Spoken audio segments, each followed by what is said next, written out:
Mais enfin... Mais il n'y a plus de piles. Ah, voilà.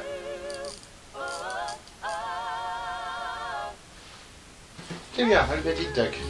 Bonjour à tous. Alors, qu'est-ce que je vais vous présenter aujourd'hui? On m'a dit, faut que t'envoies du lourd. Alors, je me suis dit, pourquoi pas présenter un truc qui va... bien humilier, quoi. Du coup, j'ai pensé à ça.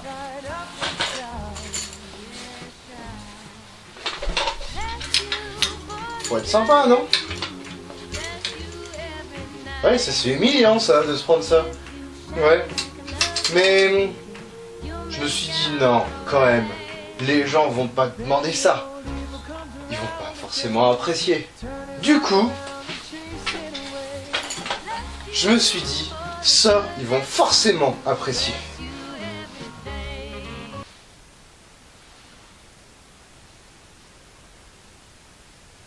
Vous n'appréciez pas?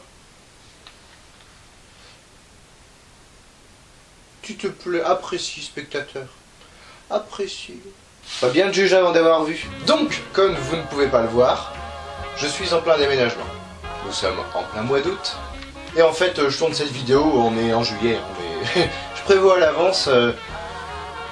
Ouais, je meuble, ouais, en effet, parce que si mon discours est proportionnel à la taille de l'engin, ma vidéo va pas durer plus de 3 minutes. Voici un Colt 25.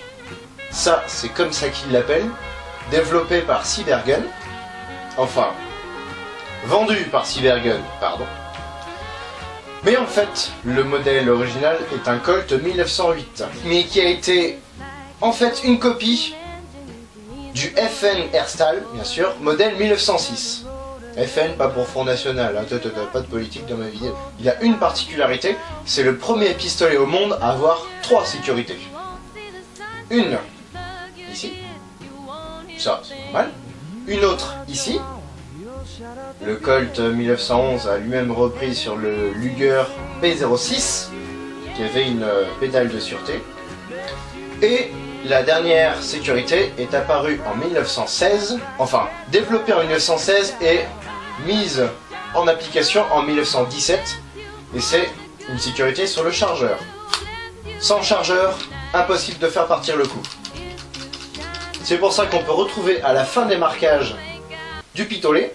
Oui, t'as un pistolet, t'as un petit pistolet. Donc c'est un pistolet. On peut retrouver July 31st 1917.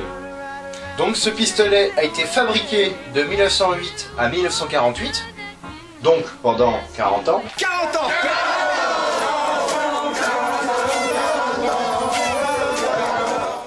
Mon Dieu, que c'est nul. Sauf pendant la Seconde Guerre mondiale. Et ouais, techniquement, il n'a pas été fabriqué pendant la Seconde Guerre mondiale. Oui, toutes les usines d'armement, elles préféraient se concentrer sur la fabrication des Colt 1911 plutôt que sur ces petits jouets là.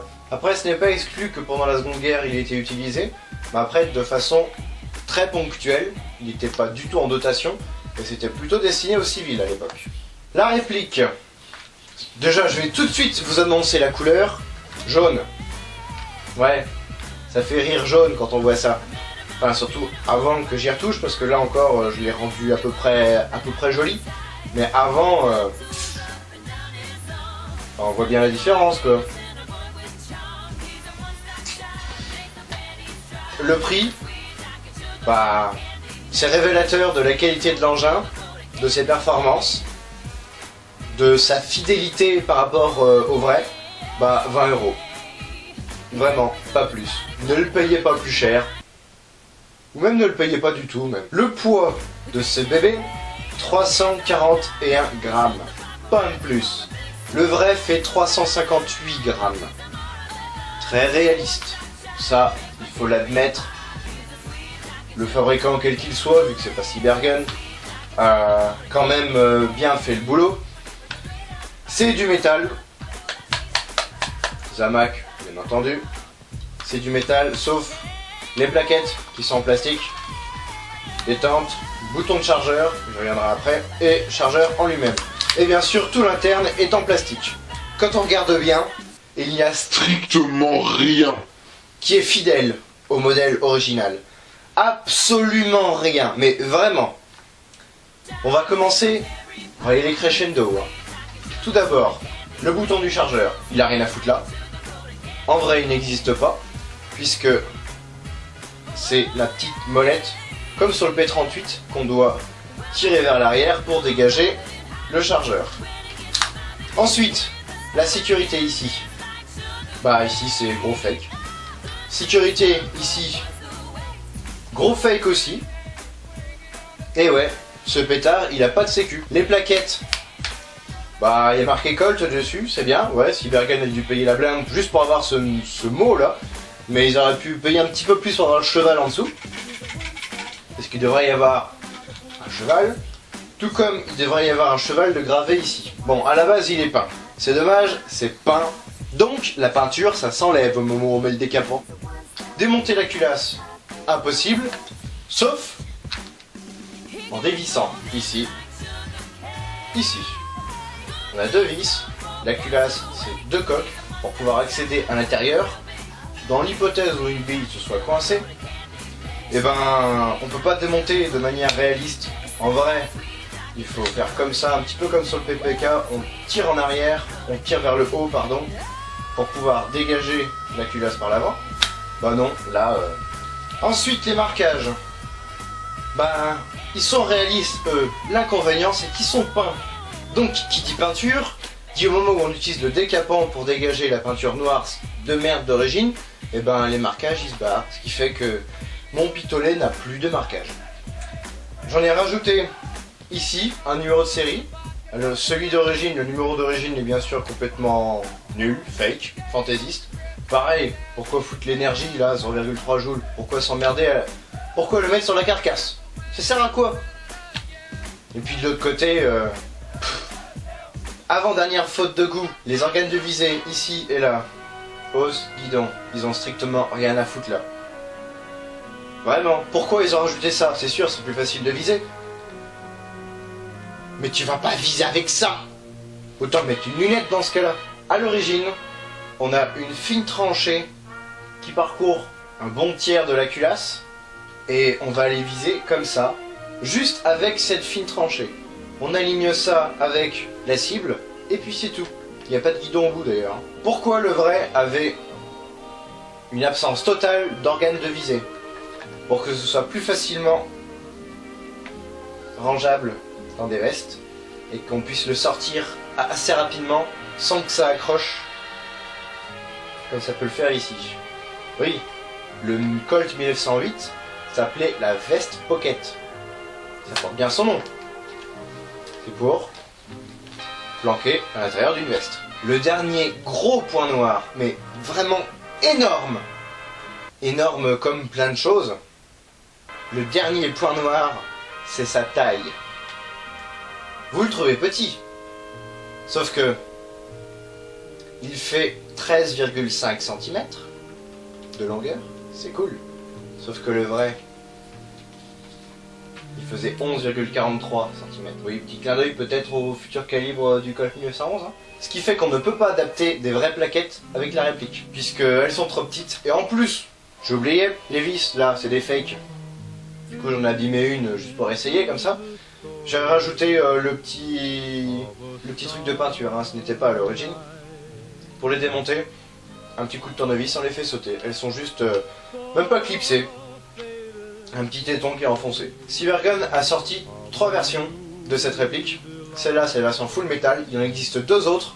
Une en noir, plaquette marron, et une autre chrome, plaquette noire, qui sont en plastique.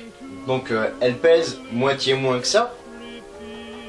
Sauf que la différence, c'est que cette réplique-là n'est pas autorisée pour les mineurs, alors que les autres le sont. Celle-là fait 0,3 joules en puissance, alors que les autres font 0,06. Mais je n'ai pas eu l'occasion d'acheter les 2 autres daubes à 10 € pièce pour tester. Et franchement, j'ai pas envie. Un gros inconvénient du plastique. On a la détente, le bouton d'éjection du chargeur. C'est que au moment où vous décapez la réplique pour la rendre jolie comme ça, bah le plastique il aime pas le décapant. C'est pas de l'ABS, hein, c'est du vrai plastique. Du plastique qui fond avec le décapant. Qui est décapé lui-même d'ailleurs.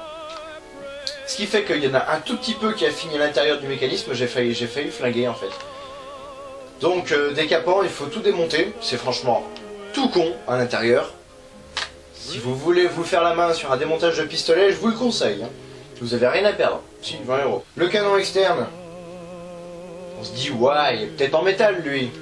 Bah non, de la merde. Ça c'est en plastique. Et ça c'est juste pour faire joli. Pour faire croire qu'on a un canon externe en alu, en métal. Mais non. Un gros fake une fois encore. Pour la puissance, je pense que vous vous posez tous la question et vous voulez tous savoir combien ça fait. On va vérifier tout de suite. Ah!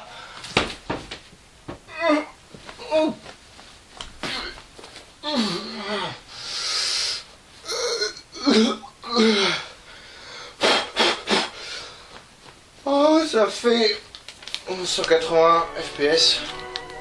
183 même. On va vérifier tout de suite.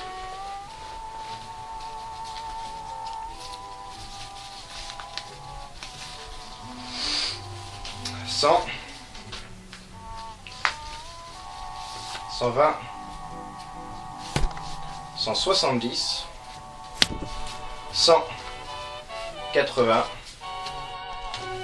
183. Le compte est bon. Nous avons donc 183 FPS. C'est de la daube.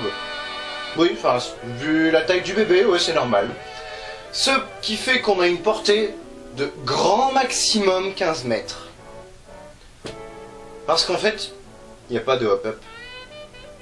Enfin, il y en a peut-être un, mais ça s'appelle pas comme ça. Non, c'est pas du tout réglable. Je n'ai pas vu de joint dedans, non. Enfin, peut-être que le canon en plastique est légèrement resserré, histoire que la bille frotte un petit peu, pour qu'il y ait plus de pression derrière, mais non, il n'y a pas de hop-up sur cette réplique de main. À savoir que, vu que le canon externe est en alu, on peut garder la partie ici.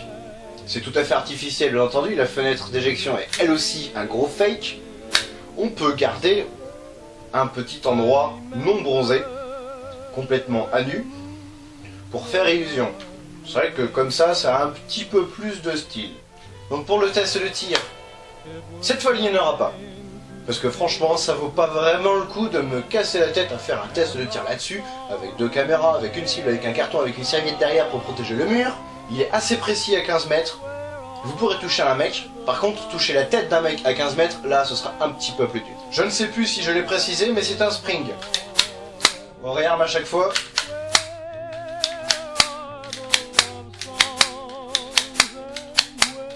Voilà, j'espère que cette vidéo de présentation vous aura plu.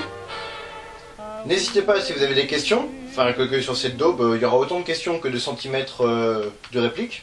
J'ose pas imaginer ce que ça fera avec le bazooka. N'hésitez pas à partager cette vidéo si vous l'avez aimée, à vous abonner à ma chaîne si ce n'est pas déjà fait. Moi je vous souhaite à tous de bonnes fins de vacances, parce que moi, comme d'habitude, je n'en ai pas. Enfin si, j'en aurai mais pour déménager. Je vous donne rendez-vous le mois prochain pour la prochaine vidéo de présentation de réplique. Salut!